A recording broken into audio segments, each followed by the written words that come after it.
Mga idol, kain tayo. Ito, ulam. Ukoy lang ulam namin. Ukoy, vegetable ukoy. Masarap.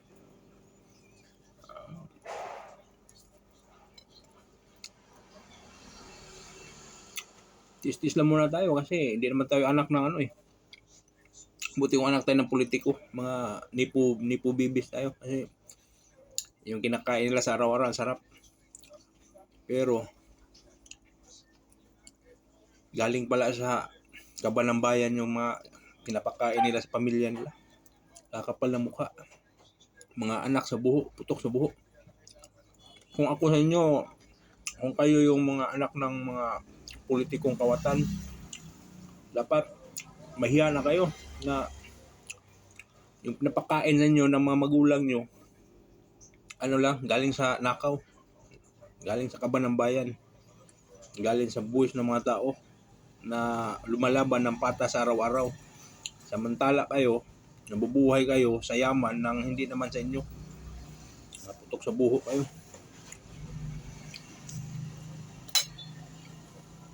Tagal-tagal nyo na sa politiko, sa politika. Kayo na lang nagnanakaw, wala na iba apelido, kayo na lang. Sa ama, sa anak, sa apo, mahiya naman kayo.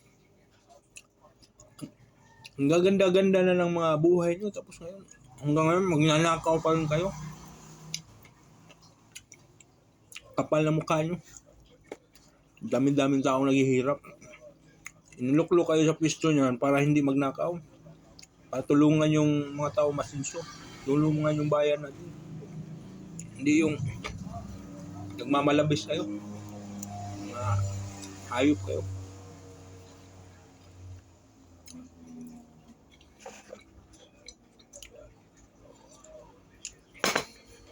Ito sa buho. Pero mo, nasa sinapupunan pa lang kami ng mga magulang namin. Yung apelyido nyo, nagnanakaw na yan. Hanggang ngayon, kayo na lang nagnanakaw dyan sa gobyerno, kaban ng bayan. Makapal na mukha nyo, di ba kayo nahihiya? Hindi na mo yung sikat-sikat na naman tayo ngayon sa buong mundo. Yung mga Pilipino dyan sa ibang bansa ngayon, matinding discrimination na may matitikman sa ibang mga lahi. Dahil gagawan nyo. Kayo natutuwa. Pero yung mga ordinaryong mamamayan, naghihirap, nahihiya. Kapal mukha nyo.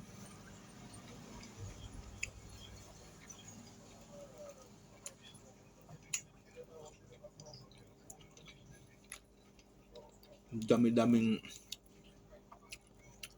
OFW naghihirap ngayon sa bansa para kumita lang. Para makapag ng remitan sa bansa natin. Pero ang hinayog pa kayo. Pag nanakawin nyo lang yung mga buwis ng tao, kapal na mukha nyo. Tapos pag nabisto, tatago. Isang tao ngayon, hindi na umuwi. Kapal na mukha.